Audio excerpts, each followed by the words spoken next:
Welcome back to Forbidden Knowledge News. I'm your host, Chris Matthew. Today, my guest is Chance Garden. First, a couple of announcements. Check out what may be the most powerful antioxidant known to man, C60 Purple Power. The benefits have been absolutely incredible. Enhanced energy levels, well-being. It's helped with inflammation, and did I mention it may be the most powerful antioxidant known to man? Check out their website, use that link in the description, and if you order from that link, you get 10% off plus free shipping. You can now get Forbidden Knowledge News 5 days a week on Rumble and our website. Our website is forbiddenknowledge.news. It's also the home of the Forbidden Knowledge Network.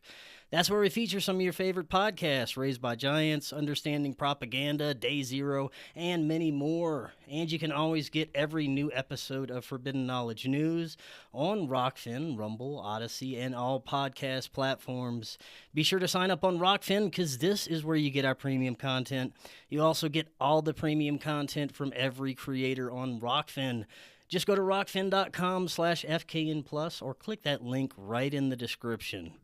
Today I want to welcome Chance Garden. He is host of Innerverse Podcast, a show dedicated to empowering your perspective to help you stay in the flow of perpetual synchronicity. He is an adept in a variety of areas, but most significantly interested in the technology of language. He is also an aura technician in the biofield tuning style. Chance, welcome. How you doing? Hey, dude. Good to be here. Excited that we're also live. That's fun. And there's so many things we could talk about. If there's one thing that's a forbidden knowledge, it is the technology of language. Yeah, it's something we use all the time. It's manipulating people all the time. You know, like I've been really interested the last couple of days. One of the things I do a lot of is the roots of language and symbolism that allow us to demonstrate how everything is connected, and that the ancient mystery traditions, the various religious and mythological systems out there have common roots and have way more in common and way more in sync than they are different. And so there's this particular character. So to back up even more, like we've been doing, we revived our series over on my channel called The Marvelous Demystifiers, where we dig into comic book movies and demonstrate the deep, deep levels of mind control programming and occult symbolism in those films, far and beyond what you'd think is even possible out of these Hollywood studios. But the character Loki was something we were analyzing in a recent one of these streams. And I discovered, you know, I already knew that he had a lot of Hermes and Mercury type attributes, but I had recently come across the Celtic Hercules, as he's referred to in the writings of Lucian and also some other ancient Greek authors. And they call this Celtic Hercules Ogmios. And what's different about Ogmios from the traditional strongman Hercules is that Ogmios has this force about him of eloquence. And rather than overcoming his opponents with brute strength, he's actually able to, you know, symbolically put golden chains from his mouth to the ears of his followers. And the force of eloquence and the power of words, very, very, very important stuff to be able to get a handle on. And, you know, forbidden knowledge, it definitely is, because the academic mainstream wants to tell us that things developed independently and separately, and that most of our ancestors, depending on what part of the world you're talking about, were like brutish savages, when in truth and in reality, we see the architectural diffusion and other aspects of cultural links that show amazing capabilities of the ancestors, far and beyond what we actually even know how to do today. So that's a little bit of why I like to get into these topics. And then, of course, the language of the body, how our body is speaking to us, is they don't the days out there definitely don't want you to be able to get a handle on that, because then you won't need their pharmaceuticals and their surgeries and all that stuff. Yeah, man, 100%. You gave a great introduction to some of the things we're going to get into today. And your work and podcast, it covers very important areas of our spiritual journey, like you were just saying, our body's way of communicating with us, as well as linguistics. And how important language and the way we communicate with each other and even ourselves. And you are an aura technician, which we're going to find out a little bit more about as well. Before we get into any of this stuff, first tell us a little bit more about yourself, your background, and what led you down this particular path. Absolutely. Yeah. To kind of put it in a nutshell, raised in the pretty traditional white Anglo-Saxon Protestant Midwestern white kid type of lifestyle. Found myself drifting and listing in life, not knowing a purpose or not knowing what would be fulfilling to me. Finishing up college, just going through the motions, and eventually found my way into some creative communities and music festivals, and got really inspired by art, and found that creativity was something that could really fill the hole that I felt within myself. And so I got into the habit of just making things and seeing what stuck. And eventually that led me into podcasting, where I sought to discover what it is that secret special sauce that some of us seem to have, that allows us to follow our soul's purpose and passion and do that fearlessly and even find a livelihood in it. So I interviewed many, many people trying to get that secret, and no one could really give it to me. But eventually I sort of got there on my own. And in the process, I also unlocked a lot of kind of innate abilities with energetic sensitivity, and trained that in myself through discovering Qigong and kind of experimenting with Reiki, experimenting with crystals. And eventually I found out about biofield tuning, which we can talk more about.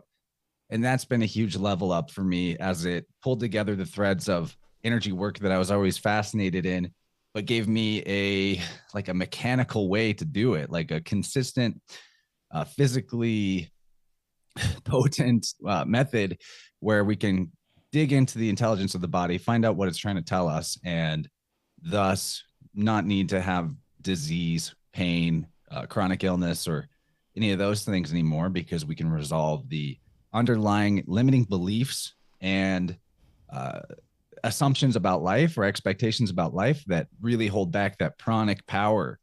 Because when it comes down to it, one of the greatest mysteries of all is, like, why does the body grow from one cell into a full adult? What is it that allows a cut or a scratch to put itself back together and mend? No doctor's ever going to really be able to tell you that.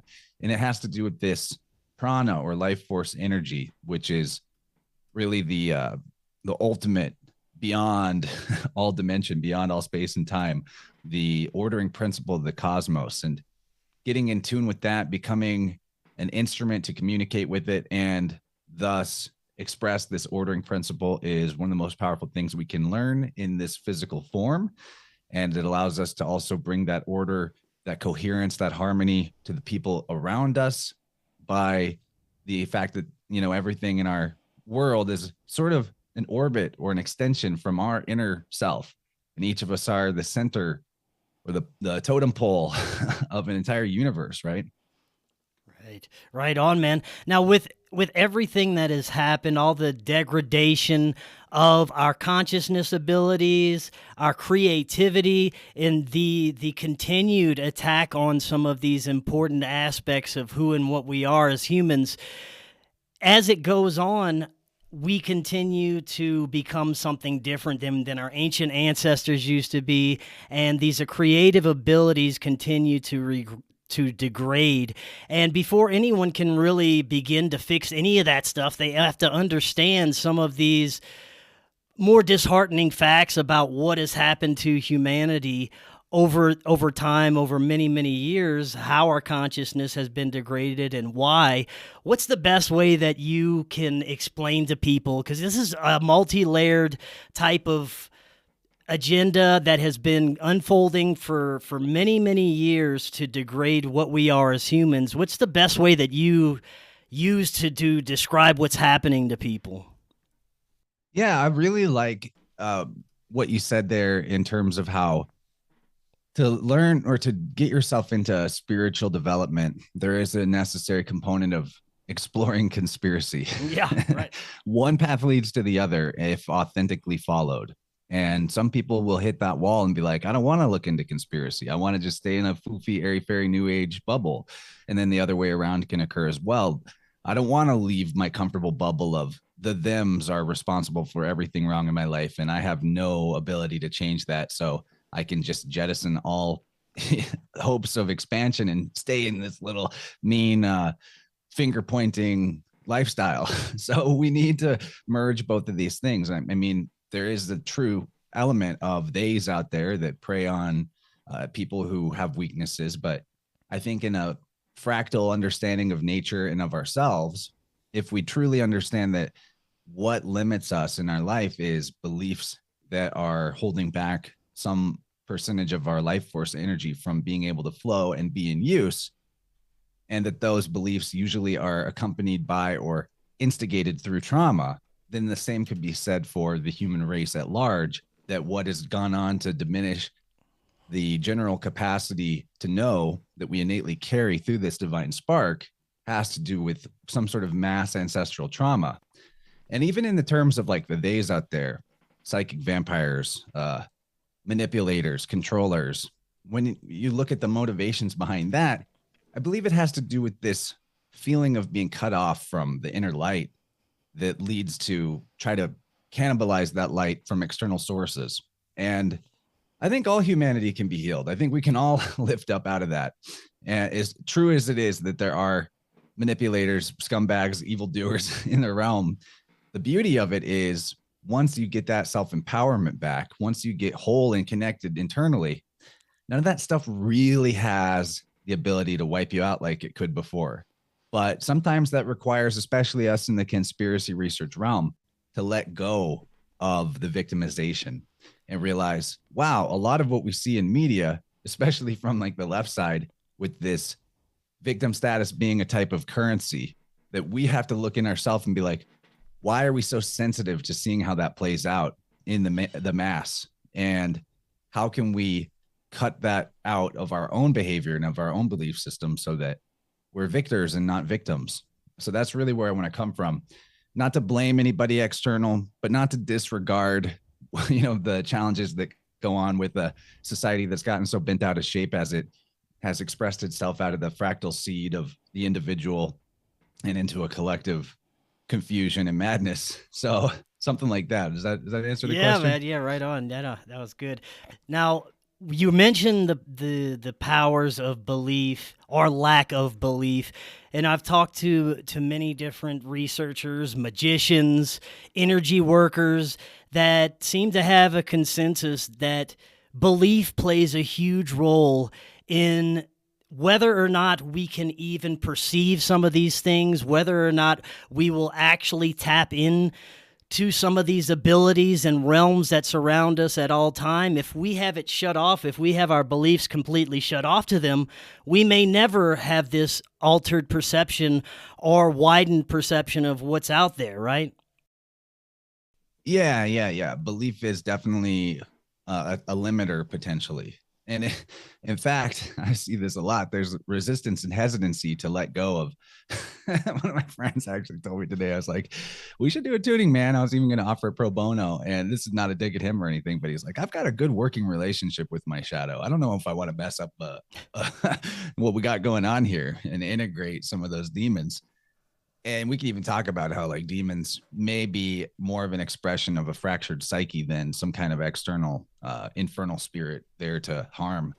But yeah, maybe we can even talk about like the method of biofield tuning, the language of the body in that sense, and how beliefs come into play a role with that. Yeah, that's exactly what I wanted to get into. Let's probably start with the language of the body. I know that it's communicating with us more than whether we have a sickness or illness or something is off with us. There's a lot more to it, right? There's a lot more to it. Yeah. You can even like a really helpful belief shift to take on right away that immediately moves us out of the model that is proffered by the medical mafia would be, rather than look at the body like sort of a car that has parts that go wrong and then you go see the mechanic and they swap it out or they do some tinkering and then you're good to go. The body, in my opinion, maybe even you could call it a professional opinion, the body never does anything actually wrong. All that the body does is either to, in some way, maintain homeostasis or to communicate with us where there is an energetic, psychic, emotional issue, and it expresses through the body in that way. So the body is a mirror and it's our greatest teacher. And as a vessel that holds the life force energy that is the self-existing, universal, ordering principle of all cosmos before space and time, then actually our body has the capacity of knowing, like all knowing. And there's ways to, and it's maybe unique to each individual how they might develop the communication style and system with their body, but there are ways to tap into that. And it gets pretty profound and pretty powerful. So in terms of, though, the language that the body speaks, a really good working model to begin with is actually that notion of the 7 chakras. And then expanding on that, you can get this idea of the biofield anatomy. And I learned this particular system from a great teacher named Eileen Day McCusick. She's written a couple books on her practice. One of them that might be of interest to people who like what I'm talking about here is called Tuning the Human Biofield. And as a massage therapist, she a long time ago, she incorporated tuning forks into her practice and eventually found that people started coming to her just wanting her to use tuning forks and not even do physical massage. And in exploring this method, she discovered that in our bubble space, the approximately 6 feet of area off the body in all directions, what you would call the aura, or a toroidal field, a type of electric bioplasma, that there are pockets of stuck or compartmentalized pranic energy that by their separation are constituting a cutoff of some of your own actual life force that is not in circulation and flow with the rest of your system. And B, they get there through beliefs that are limiting or expectations about life that lead you to think that you don't have the ability to do whatever it is that energy might be related to. They get there through trauma as well. And that in the sense of it being an anatomy, where that stuck energy is at in the field, in the space off of the body, can tell you when the limiting belief was put into place or where the trauma happened in their timeline. And it can tell you what, in a kind of general sense, what it is that was there, which is completely mind-blowing to a sort of materialistic nuts and bolts breakdown of how people might understand the body. So let me give a little quick example of what this is like. First of all, this bubble space around us, 6 feet apart, everyone, Yeah. Yeah, exactly. It's not an accidental number that they threw out there during the cooties scam, but so every part of the body physically. Would this be the same thing as what Rupert Sheldrake calls like the morphic field? I think that there's probably some correlation there. Yeah, I'm a little rusty on Rupert's definition of all that, but I do know that I like his work and that he's on to something similar, quite likely. But so every part of the body actually has a particular generalization that stuck energy will represent there. And so as an example, a client that I worked with just last week, he'd been having pain in his right knee in a continual way. And through the biofield anatomy that I learned from Eileen, I happen to know that stuck energy in the right knee pertains to feeling blocked by obstacles or challenges in your life that are keeping you from being able to go where you want to go. So, and in fact, the legs in general, and it makes sense. A lot of it is kind of like very literal in terms of the metaphor of how the energy works. So in terms of the legs, it always has to do with our ability to move in life or the path that we're on. Kind of the left side has more to do with the past and the right side has more to do with the future. And there's a feminine, masculine aspect, like a yin and a yang to it. But to wrap up this point, found that this guy, so as soon as I put the forks in the level of his knee and started sweeping from the outside towards the inside, first thing we found was, I immediately, so another part of this that is a little more woo is that there's a level of instant knowing that an experienced practitioner will just get a info beamed into your head because we have a generalization here. The knee has to do with challenges and obstacles and feeling blocked by them. But, everybody's version of challenges and obstacles might be a little different from person to person, right? But I got like a ding. It has to do with education, which is kind of rather specific, right? Yeah. Yeah. And so the one pocket of stuck energy I found there that was like the oldest had to do with when, like, I was like, okay, where did you feel blocked or stuck due to education at around the age of 8? And then he had told me that he moved to the United States at that age, and he had been from Mexico. And so he was in a new school, speaking a second language and trying to get adept at that and learn that. So very challenging, right? Yeah, man. And then we found where in the ancestral river, which is kind of a particular zone of the biofield that is where stuck energy might actually have a downstream effect going back to previous generations as well, that there was a hit there, and that his grandfather, who had never graduated high school, had experienced a lot of blockage and trauma over his lack of education, not allowing him to get the type of jobs that would make him feel more fulfilled or valuable. That's so interesting. And then very specific, the last part was that currently in this guy's life, where he was present day, he was being passed up for promotions at his job that he really wanted because he didn't have a master's degree. He just had a bachelor's, and he felt like it would be too much debt to go into or too much time to invest to go back to school for that, but that he had the skills to do the job without the degree. And so, there's other elements to what we worked with for this individual, but a big part of what holds us back in life is that we go into situations with this posture energetically of like, I can't do that, or they're not going to listen to me, or they don't hear what I'm saying, or, I don't have I can't get past this obstacle. And they might not even know that they're internally holding on to that little belief. But I hope to hear back from this guy, not only that his knee pain is resolved from dealing with this stuck energy, and that also he maybe gets looked at differently from his coworkers or his superiors, that he is able to do the job without the education, that he has the energetic posture of being able to overcome obstacles like that. And so, to finish the quick and dirty summary of how tuning works for the biofield anatomy is, you put the tuning fork in the field around their body, you sweep towards the body, you find where there's stuck energy, and then almost like clicking and dragging, you hook the vibrating fork into where the stuck energy is, and you bring it back to the physical body and deposit what was previously stuck in compartmentalized psychic chi back to the physical body. So that instead of being, off, keeping it off to the side and unavailable for use, it's there in your core, it's there in your center, and it's part of your overall flow. Now, I got a couple of questions. This tuning fork, is it the frequency that emits from the fork that attracts or catches on to the energy, the stuck energy in the body? Very difficult question to answer. I'll be honest that what's so amazing about the method is, first of all, we know that frequency, coherent sound, has a therapeutic effect for the body. That is a fact. But on another level, the sensitivity to my body interfacing with the energy field of their body has allowed me to, if I wanted to, I could actually do the process without a fork, that I can kind of still detect the energy not even kind of, like I totally can. So on one level, the fork has this ability through the vibration that it's like breaking up the gunk of that stuck energy with the vibration, causing it to sort of loosen up.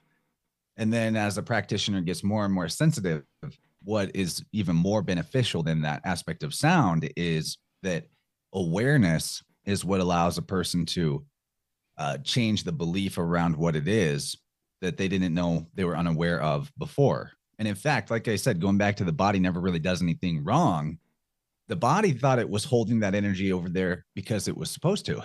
It's like, oh, this is what you believe, right? This is what you want us to do. This is where you want this chi. Yeah.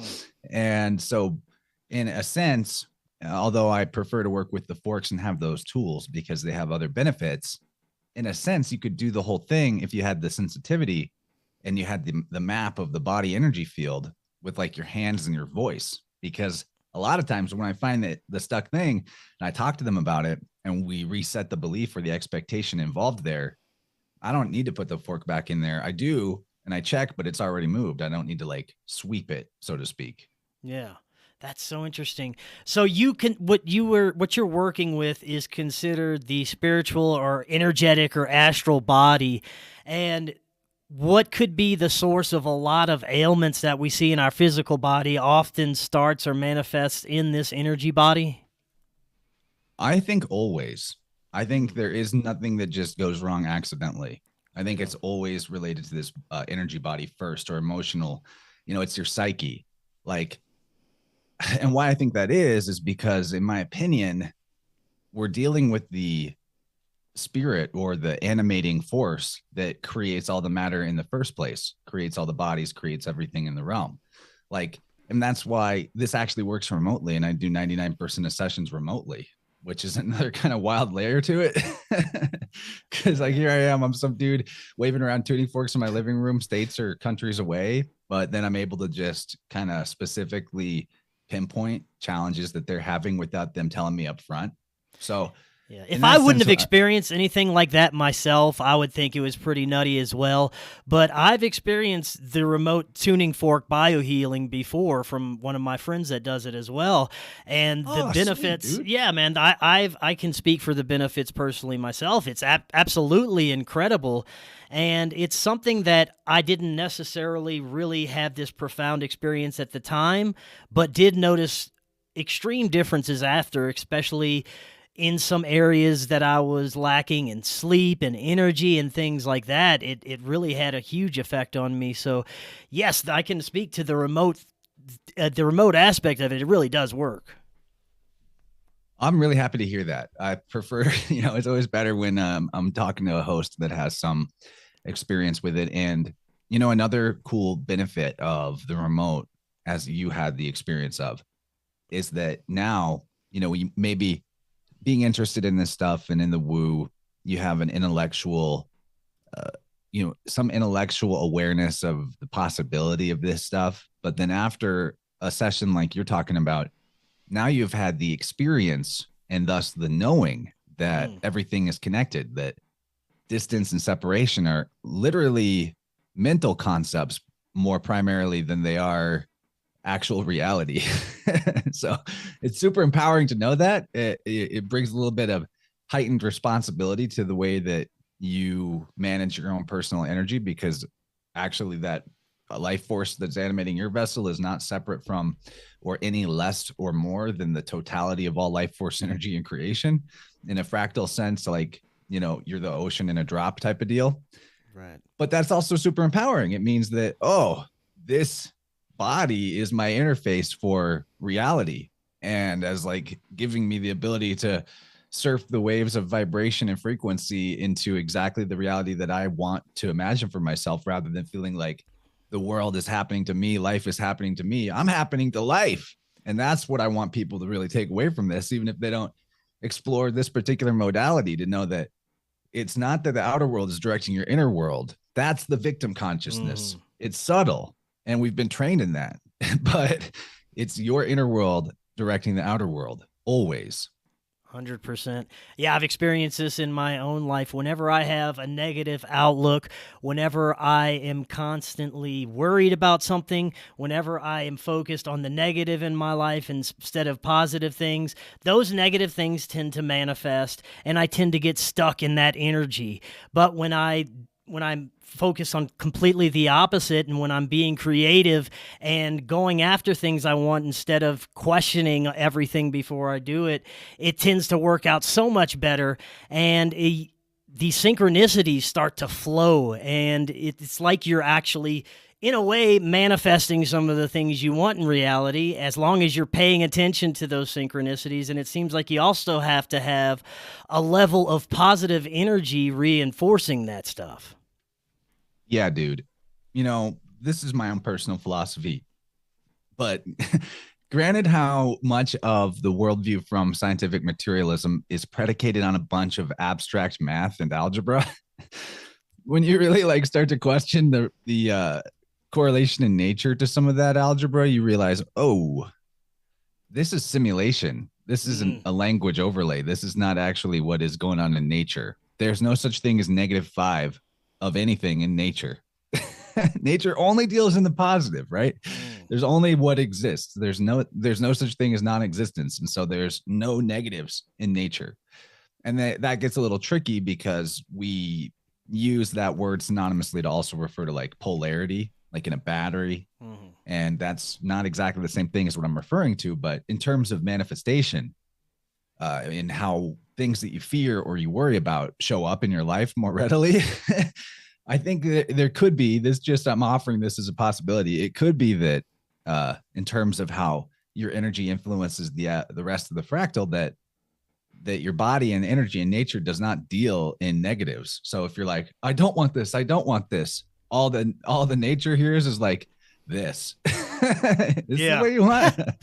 There's another Yes. element to it. You could look at it like, if you would rather go through the lens of God, it's like God throws a little test at you, like, oh, so you are afraid that if X happens, then you won't be okay. Well, let me show you. X is going to happen and you're going to be okay. Yeah. So it's like, 100%. trust me, baby, it's going to be all right. Yeah, and it's all about your perception. Something could be in your mind the most negative thing in the world, but for someone else it could be the most wonderful thing in the world. It just depends on how you're looking at it. I want to go back to biofield tuning for a second, maybe get some examples of what you are working with people to heal, what kind of things people are going to you to try and to make better in their lives, and that you're utilizing biofield tuning to do.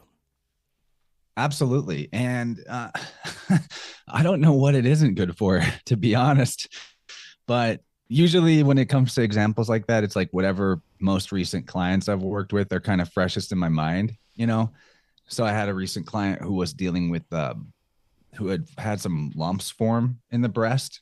And, that can be scary. But if we, as she is, if we're not so scared that we're going to go run into the priest in the white lab coat and ask them to cut it out of us or shoot radiation at us, then we got to approach it from the psycho-spiritual level to decide how we're going to resolve it in the somatic physical body level.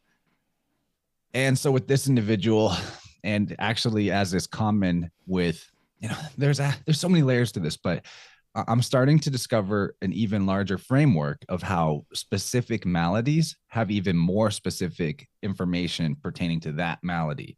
And so with like breast cancer or tumors in the breast, it has often to do with a woman who has felt like afraid to bring shame to the family and having a highly critical or a father figure in their life that withholds praise or withholds approval or has this aloofness to them. And, that ended up being bang on whenever we got in there and started doing the work, that this person, she had this kind of aloof father figure, and it was a generational thing where the next generation back up the ladder, the grandma had a father, or the mother had a father that was like hypercritical, not just aloof, but like nothing was good enough and he's going to tell you about it. Right. And to be fair, I want to also caveat that like in this process, there are no bad guys. We're not like trying to go say, oh, everything is your dad's fault or everything is your mom's fault.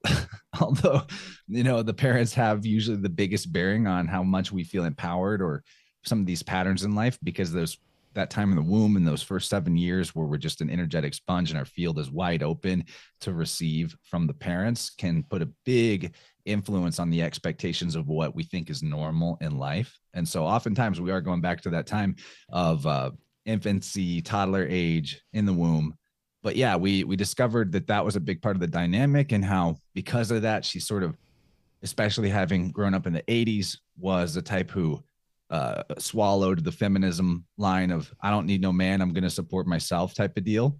And having a lack of like approving masculine figure as a youth, she sort of took on the masculine role herself, became a business owner, and did a lot of kicking ass, but also at the expense of having this guilt-driven productivity drive that is, again, so common, especially in America. Like, I'm not productive enough unless I'm working so hard it hurts. And that exact mindset of like guilt-driven overdoing it and pushing yourself too far, that is actually what causes people's right hip to go out. That's why we see so many hip replacements in the West. It doesn't happen in more laid-back countries, So we dealt with all that.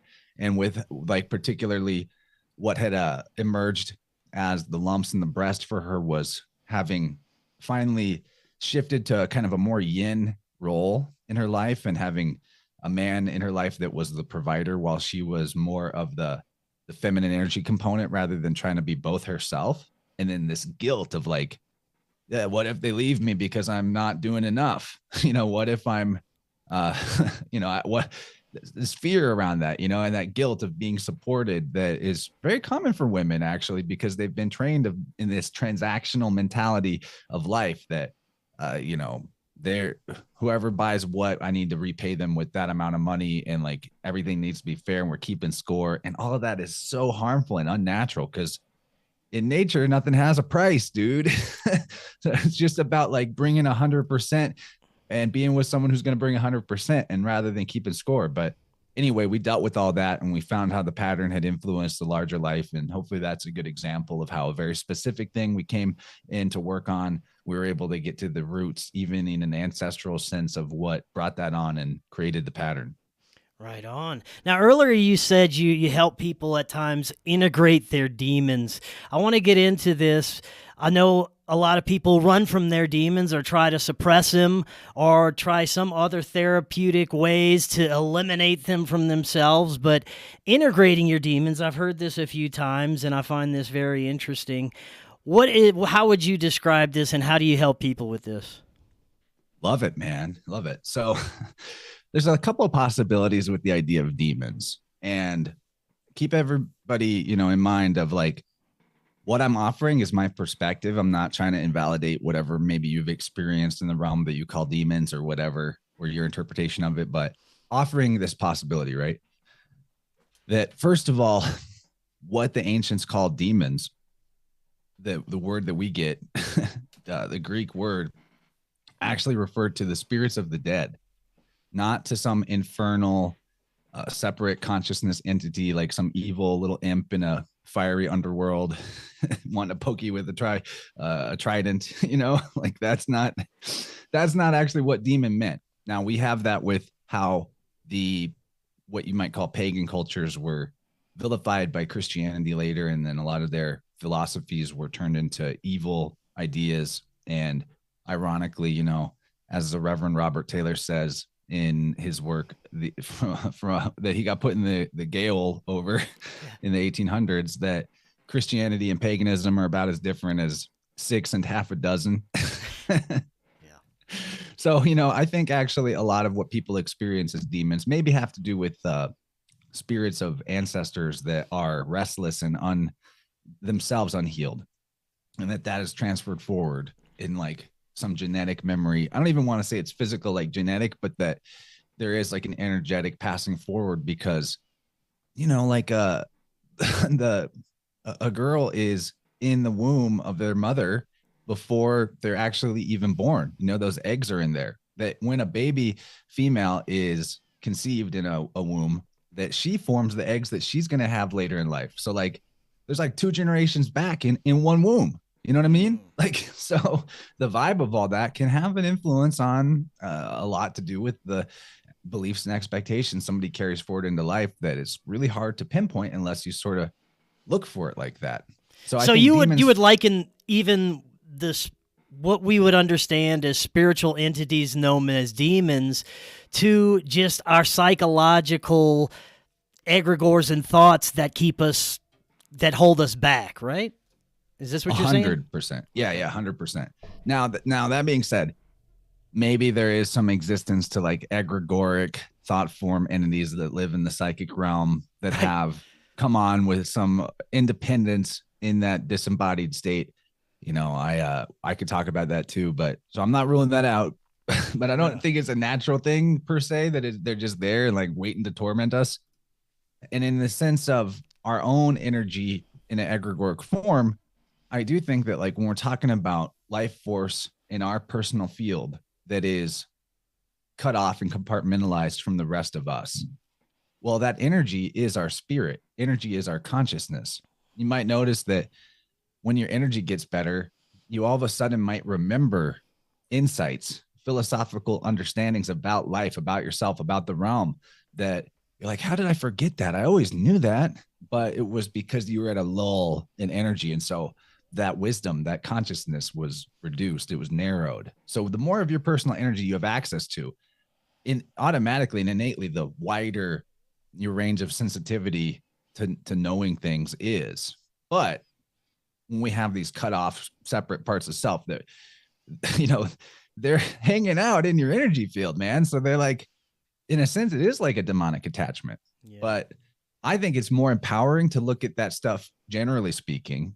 I'm not saying there aren't other circumstances, but generally speaking, people's demonic attachment very likely might actually be their own self energy cut off and in a stagnant form. Because think about like what happens to water that gets cut off from the rest of the flow of a stream or a pond. It's not moving anymore. It gets toxic, right? Yeah. And the same, it's like we're like water in that way, big time. In an example, another client example, dude had pain in his middle upper back, like between the shoulder blades. And we found the root of that was being a 4-year-old and seeing his mom and dad fighting. And his mom was like, I'm leaving and I'm taking the kid. But she wasn't talking about him. She was talking about his older brother. She was like threatening to leave and take his older brother, but leave him behind. Wow. So he was carrying around, in my opinion, how I would describe it was like the ghost of his 4-year-old self was riding around on his back, kicking and screaming. And, and why it's right there in the middle upper back region is because the back of the solar plexus, that energy center right in the middle of the chest, the backside of that is really where stuck energy related to feeling grief over not being fully supported by mom or dad, depending on if it's left or right, gets held up. So I look at a lot of the more significant, like physical ailment causing stuck energy to be almost as if it's an echo of a previous version of yourself that got left behind and separated, but you're still carrying it around with you like a monkey on the back for this guy. Is it similar to the idea of like spirit attachments, these energies that can attach itself to you through traumatic events, through childhood traumas, things like that? Yeah, absolutely. But what I like about this perspective I'm offering on it is that rather than looking at it like, oh, there's just demons waiting around every corner in the bush to jump into you in a moment of weakness and attach to you. Which, by the way, I'm not ruling that out. I love The Fringe. I listen to Mysterious Universe for 10 years. I've heard all kinds of stories about crazy entity attachments and, especially in moments of like inebriation where a spirit of a drunk might jump in and be like, oh, here's somebody that drinks. I'm going to influence them to drink more because I want more of that thing I'm attached to. I don't think that's all impossible, but a lot of times it's more like we're dealing with your own personal fragmented energy. And you could consider it like, and the other why it's so powerful to find these and integrate them is because these past selves that can be carried around separate, they actually live in your psychic realm, in your inner verse. They're like constantly animated by the amount of life force that you've invested in keeping them separate and not thinking about what it was that happened, or not really acknowledging more about how not acknowledging what happened, how it affected you, Right. Well, maybe you go ahead. Oh yeah. So like an example for me, this is just about to ask for examples. There you go. Yeah. An example for me was, and this actually, I found this while I was doing a tuning for somebody else. I found one of my own. I found one of my own past selves that was left behind. You could call them, there's a book called, Tom Zinzer is the author. Yeah. I've had him on a few times. Really? Yeah. Maybe you could share his contact info. I really like his book. Oh, that would be sweet. Awesome. Okay, cool. Pokemon swap. You want any of my guests? I'll hook you up. Right on. But like he has this book, Soul Centered Healing, where he talks about this very thing. And it's where I got a lot of insight into how I understand and describe this, that there are self fragments of like an actual identity animated. It has its own consciousness and experience of reality, previous versions of you that are hanging out in your psychic realm and your energy field until you kind of integrate them and bring them in. And what I think too, that Tom puts forward is that maybe those things don't actually ever get fully deleted, so to speak, but that you learn to accept them and work with them. And so, in a sense, people have a good relationship with their demons. We don't have to kill them. We just have to, let them free. Actually, letting them out of the cage is what allows them to heal. Yeah, I was going to ask you, how do you think is the best way, or some ways that we can integrate those? Well, definitely it's about finding and identifying them via discovering what it was that happened and the way that it affected your beliefs about yourself and your expectations about reality. So, like an example for me that I discovered that I was alluding to a second ago, while I was working with somebody else's repressed anger, I found, when I was 5 years old and the mom took me to get my shots for kindergarten, I had this total freak out where I was like punching, kicking, screaming, fighting, like, you will not inject me with those needles, tooth and nail battle. But I'm a 5-year-old, so I lose the fight. And, and they gave me the kindergarten shots. And I realized that version of myself was still hanging out, waiting to be noticed. And what I needed to notice about it was that was the point in my life where I made the decision that anger doesn't achieve anything. That doesn't matter if you get angry, you will still not get what you want. So I took on a belief about myself that lasted most of my life of, I don't get angry. Angry people suck. And that's actually a super limiting and toxic belief to hold on to, especially for your heart chakra and somewhat for your throat chakra. And occasionally in the solar plexus, but the solar plexus version of anger is more like anger management problems, like you're getting peeved more than is appropriate. So what to know about anger in particular, and how actually all of the flavors of emotion that we give a negative association work, is that they're polarities of energy. And each one of these spectrums of possible things, whether it's anxiety or sadness or anger, they have a meaning, or they have a purpose for being part of your overall constitution. And so with anger, one thing that is a big limiter for people who believe I don't get angry, angry people suck, is that you're also cutting off, to some degree, lesser or greater, your ability to be assertive, your ability to be aggressive in a healthy way. And the more you repress and reject anger, actually, the more life will keep offering you things like, is this going to make you mad? How about this? But if you can use a process like tuning or other types of energy work or self-awareness protocols, of which there are many, this is just the one that I think is super helpful. You can get to like a zero balance with some of these emotions, so that when a situation comes up where it's healthy to assert yourself, to maybe even aggressively put a boundary up, that instead of it needing to be like bottled anger that then blows up down the line, it's like little bits of no, right in the moment. And it's always tame. If you keep it all kind of level, then you never need it to be a big exploding thing. And it helps you navigate your life and know what's actually good for you and where you want to go, to be able to feel a healthy, like, blue flame of anger, as Michael Tessarion might call it. Right. And it limits your ability to assert yourself if you repress anger completely. And in the emasculation of society, we see a lot of repressed anger bottled up and being, shaken to foment things like stupid internet fights and civil war fears and all that bullshit. Yeah. Along the opposite lines of what we would consider as our demons are these negative thought forms that we have. What about when individuals contact what they understand as their spirit guides or higher self, and gain what they understand as this cosmic knowledge from intelligences that are greater than their own? What do you think is happening there? Awesome question. Yeah. I think how I tend to understand that is through what I alluded to earlier, that the life force energy that animates your body vessel is not separate from the whole of all spirit everywhere. And that's because this is the ordering principle of the cosmos. In fact, like, one thing that I really spend a lot of time on my channel helping people disentangle themselves from in the realm of victim consciousness is some of the like new age pop culture, Gnosticism, the world is a simulation created by an evil archon to harvest your loosh, all that type of stuff. That the body it really derives from the religious traditions that consider the, particularly the ones that gave us the idea of transmigration of souls, which isn't evil in itself, but that by making spirit, or the notion of spirit, so give it so much primacy over matter, that a lot of times that philosophy will devolve into like the body is low, evil, base, nature is a prison, it's a cage, the world is, an energy harvesting factory for evil alien archonic overlords.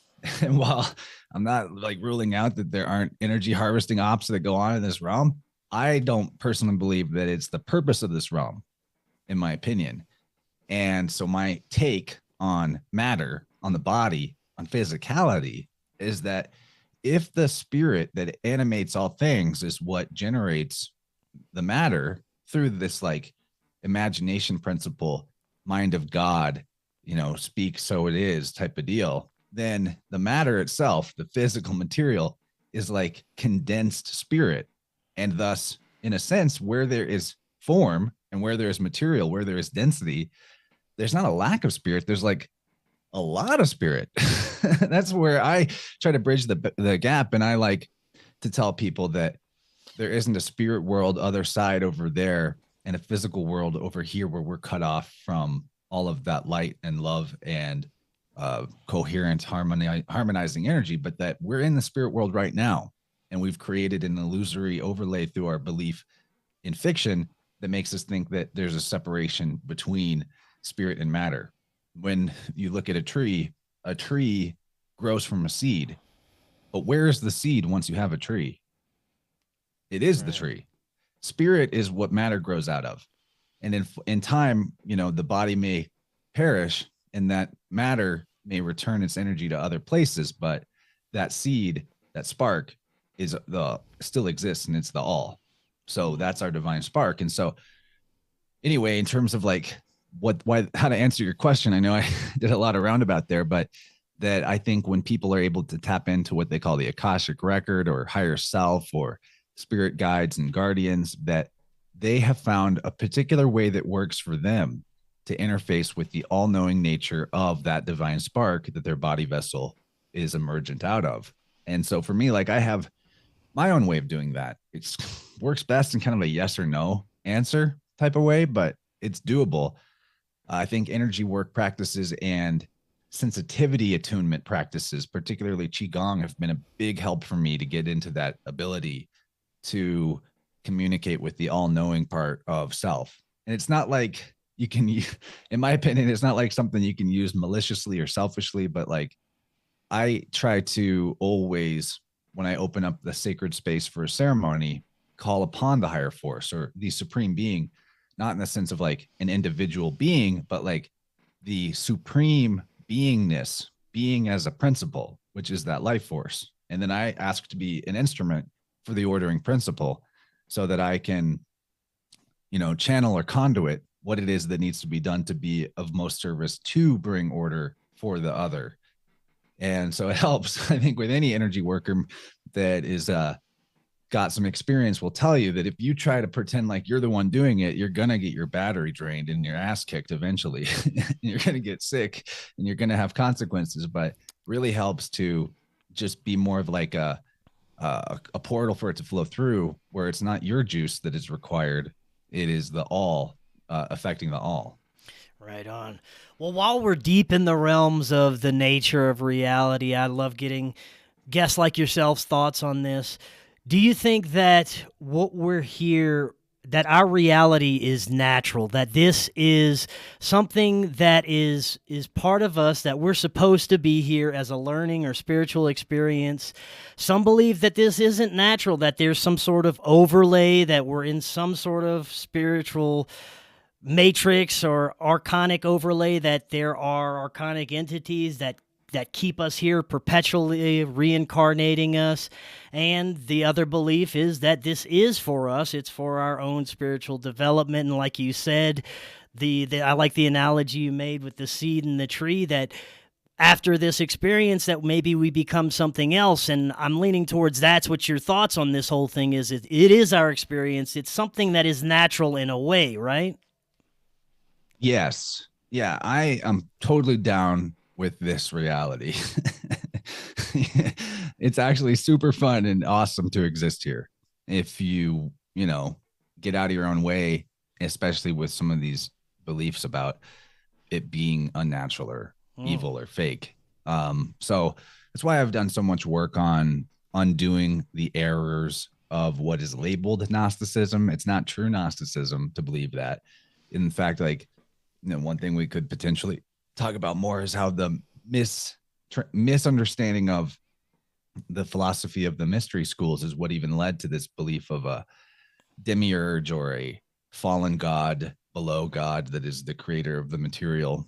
In all my opinion, but it's very much empowering to jettison some of the stuff that is particularly popular in the conspirasphere of like, ooh, here and just on like the most simplest level, if the belief you're holding is that this realm is fake, created to enslave and trick you, is there a deeper level of victimhood than that? Right. It's Yeah. the ultimate victimhood, Yeah. it doesn't get more victimy than that. So I really like to refer to the Simulacra Simulation book by Baudrillard to help illustrate the point of what I think is going on with why that belief has come up, where he talks about the media representing a world that is more real than reality. And that gets super misunderstood in his terminology of the hyper reality. But what I think he's talking about with hyper reality is how if you have a belief system that tells you something different than what your senses perceive, then, and if there's enough of that stacked up, then this belief system overlay becomes the hyper reality. And your experience through your senses is actually at odds with your belief overlay. And it causes you, if you put the emphasis on the belief overlay rather than what your senses tell you, it will cause you to inevitably lean towards the belief that reality is not real because it doesn't jive with what you think real means, And a big part of that, and one of the most dangerous priestcraft jive mind control spells that ever got put out there was, in my opinion, the proffering of the world as a material fallen reality separate from a spiritual existence. And I don't see that as true personally. Right on. Maybe we And could get into how, what's your insights onto how this misunderstanding really came about? Sure, man. Yeah, there's definitely a lot to it, but first of all, there's this idea of know thyself, right? But a problem where know thyself has fallen short is that man, I'm going to quote Godfrey Higgins, author of Anacalypsis from the early 1800s, where he says, man has forgotten or been ignorant that his faculties are limited. He has failed to mark the line of demarcation beyond which his knowledge could not extend. Instead of applying his mind to objects cognizable by his senses, he has attempted subjects above the reach of the human mind and lost and bewildered himself in the mazes of metaphysics. That is, again, a lot to do with like what I was referring to with math, being how astrophysics is pervade to us is through all of this fancy, highfalutin, mathematics. And so really what that is a linguistic overlay that is simulating something that is not necessarily reality. Like they'll astrophysicists and whatnot will plug their equations into a computer model. They think those equations represent reality. And then as the computer model simulates a reality via those equations, they look at what it spits out and they say, see, proof that it's a simulation. You're using a simulation to prove it's a simulation. It's there's a lot of absurdity there. So it's not that metaphysics is worthless, but what metaphysics ever meant, in my opinion, beyond the physical, is probably a reference to astrotheology, to the as above. And in a lot of beautiful ways, the as above has a direct conduit or a link for us to tap into the innate all-knowing aspect of our being, because it's sort of this black screen that we can see that is in a as above so below correlate to everything below it. And we can, if we can kind of come up with a way to decipher it, or we put a linguistic overlay into it, there's a potential that we can derive knowledge out of that, or at least see connections and links and synchronicities.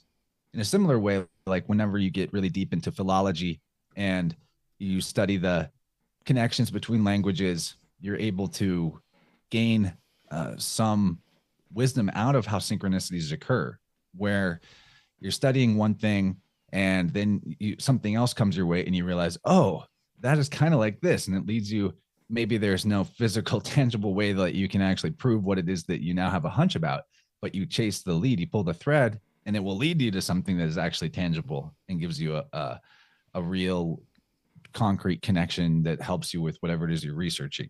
And it's kind of hard to elaborate on that. But what I'm saying is there may be something about language and communication where wisdom can come through it almost from the divine in a way that is not completely intended by the creators of that language. And, an example of how that works would be in the ancient past, the astronomer priests, they had this concept called constellation writing, which is actually where the mythos derives of all the different cultures of the world, and is the point of connection that they diverge from that leads to having symbolic similarities between everything everywhere.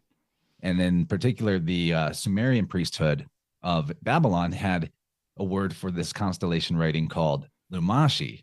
And they're referring to with Lumashi is the astro logos, or the scripture in the stars. It was the practice by the ancient priests, astronomers, of deriving the history of the world and the future, just like we see with all forms of judicial astrology past forward today.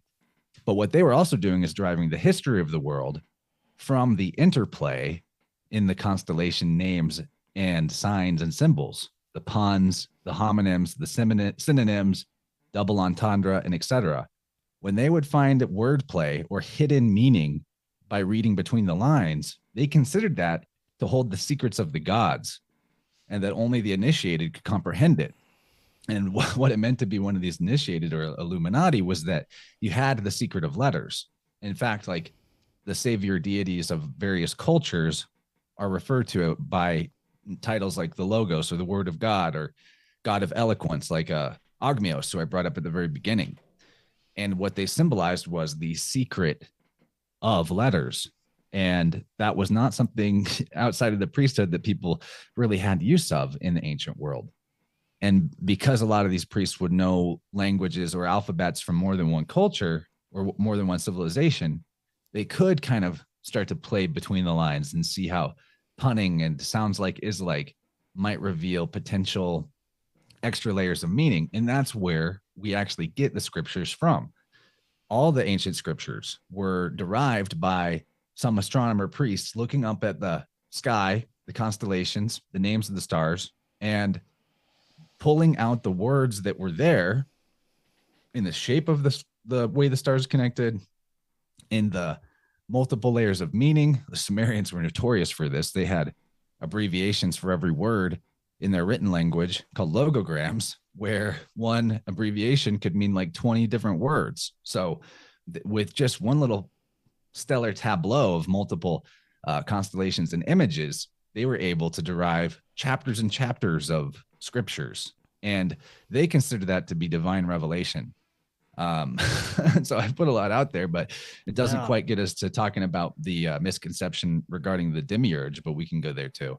Yeah, man, let's get into that a little bit. We've got a few more minutes. It's pretty amazing how we're witnessing firsthand the alteration of history and language, and what we understand as our true nature has been changed so much. And I do want to get your understanding of, if you have hope, if we can ever gain that back as a whole, with everything that's happening with the intended alteration of all of this.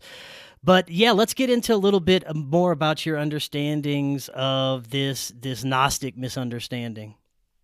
Right on. Yeah. So the demiurge is considered to be like the craftsman, right? Actually, demiurge means like a common worker, public servant. In Greek, it means literally the word means a public worker. So, in the mythology of Eastern philosophers, they consider the demiurge to be an aeon employed in the creation of the world, a subordinate workman. So, this actually connects us with all the various deities that are particularly like saviors or creator gods, like Vulcan, the blacksmith, aka Hephaestus, Jesus, who's a carpenter, Ptah in the Egyptian, who spins the world or the physical creation on the potter's wheel. You have Lu of the long arm in the Irish mythology, who is skilled in many arts. You have Thoth, who brings the art of writing. You have Athena, who taught shipbuilding, or Isis, who taught shipbuilding and sailing. And I could go on, actually. You pretty much find this teaching of arts and crafts from every major deity ever, or one of the relatives. And like when you really boil down through the ability to syncretize the various deities of the ancient world, you find that it's most likely, in my opinion, that rather than considering these beings to be actual physical beings, like the way that the whole what's his name Anunnaki guy Hitchens, Yes, that's Zachariah Sitchin in every Ancient Sitchins, Aliens episode. Yeah. he's like, oh, aliens created us to be slaves. And anyway, poor guy. Be a hard life. I mean, it sells a lot of books. Maybe he was into it, but yeah.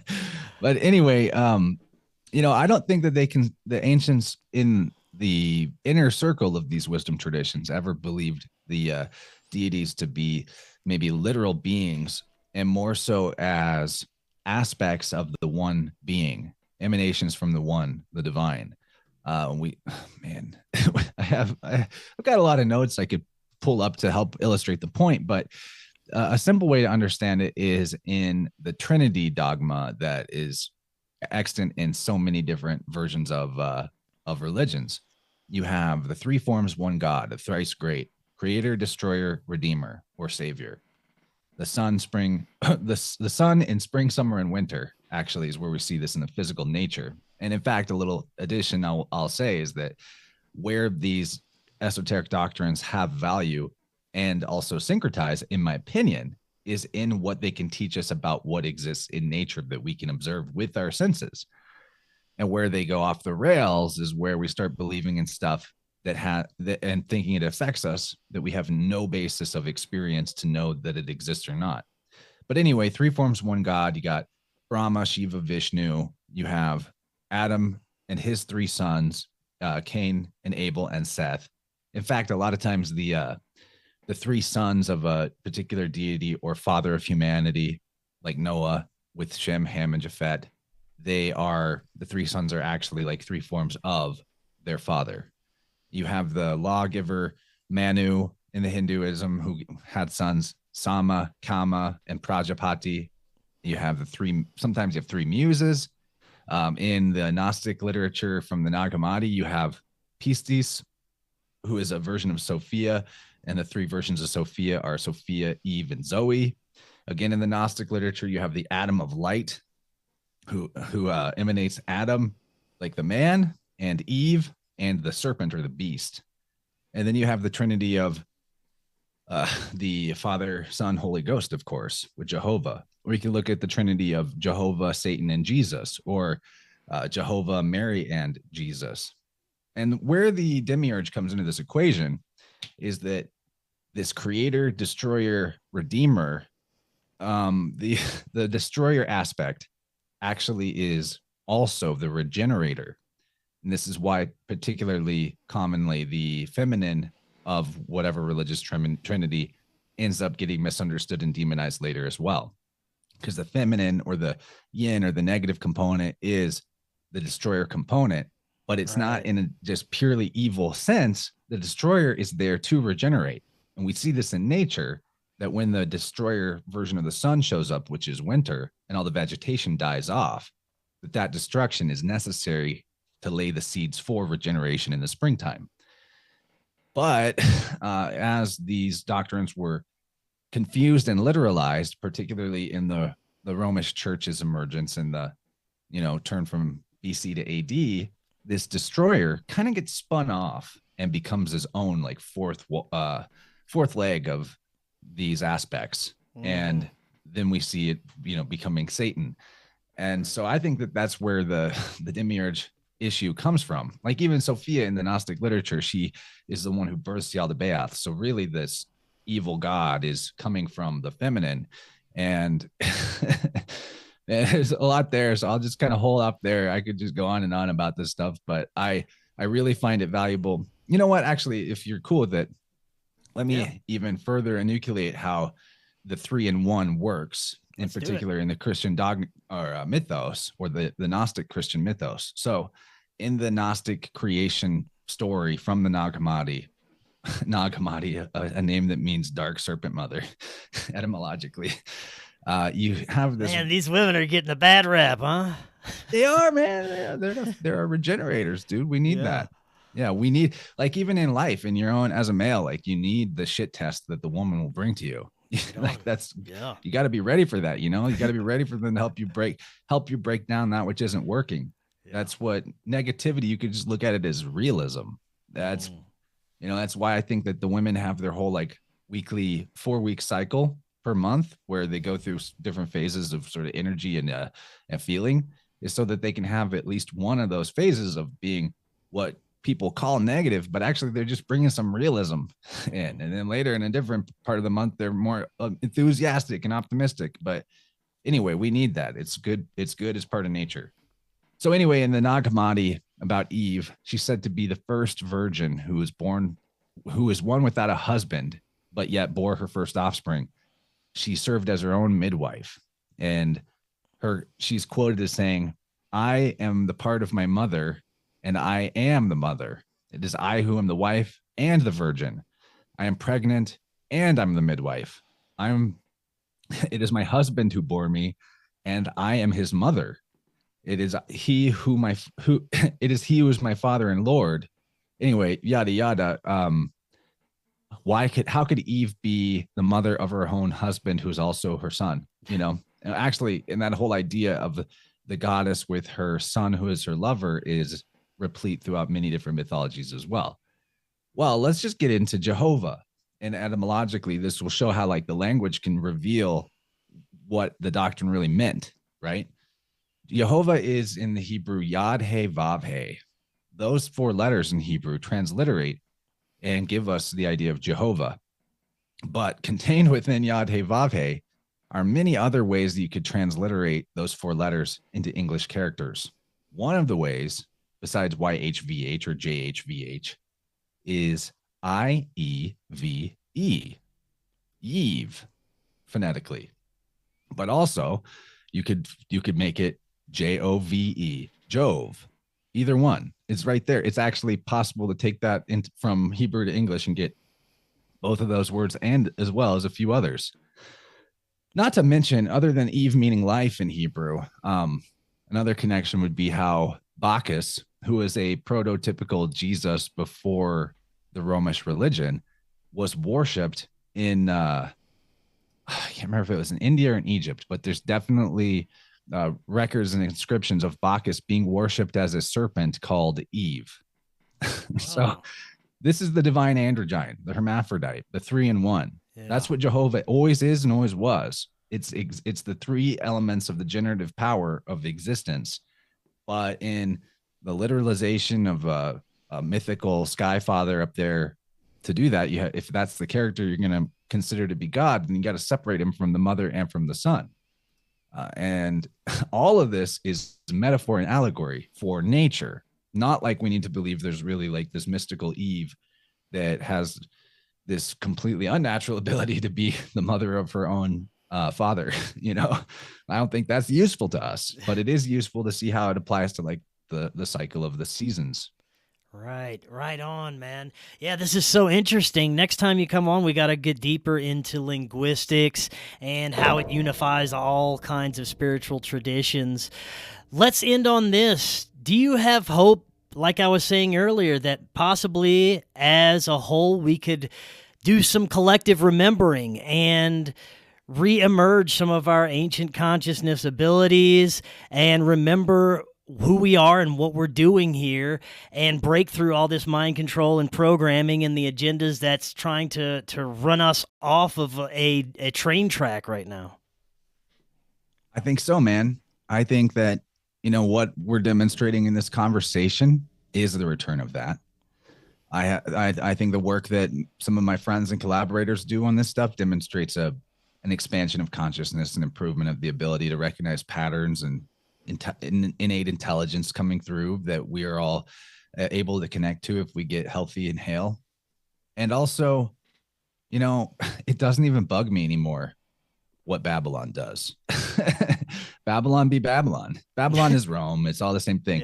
Yeah. In a sense, it could be that this ancient idea of Earth being a type of school or a breeding ground for new souls to emerge and then grow to higher levels of, energy and existence. Higher levels, I don't even mean to like separate that from the reality that we know. Who knows? But that this place is where, nature just constantly is generating. So to me, it feels wise to consider that new souls even get generated. And what happens with a new baby? New baby needs parents to tell it what to do for quite a while. Yeah. Different children have different amounts of time that they need to be corrected and taught. So, all things serve good in the end. Even evil behavior serves good in the end. If you get really honest with yourself, some of the worst things that ever happened to you, where you felt totally victimized and abused, led you to something good eventually if you didn't get stuck on it. So I think the same is true even for all the control system and conspiracy and the death, war, mayhem, is that in some way this has actually got good, the seeds of good in it, because like I said, there isn't actually a negative in nature in the sense of like a subtraction.